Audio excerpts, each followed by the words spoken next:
La consommation de l'alcool et des stupéfiants prend de plus en plus de l'ampleur dans la ville ferroviaire de Mweneditu et ses environs.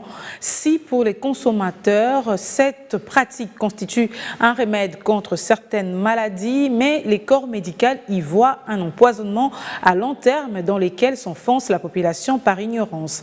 Sylvain Fizemokadi pour le reportage.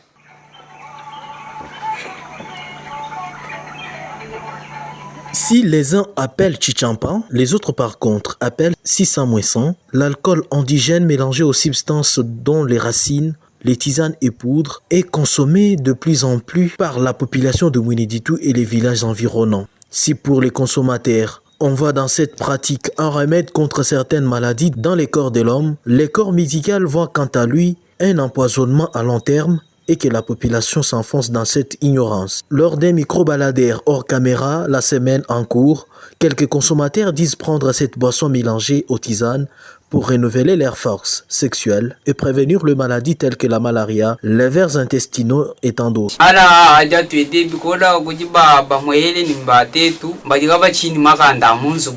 Nous prenons cet alcool mélangé aux tisanes, parfois pour des raisons sexuelles ou encore pour les traitements de certaines maladies, dont la malaria et les vers intestinaux. Ça a commencé depuis nos ancêtres. Même si la dose n'est pas déterminée, nous en consommons seulement.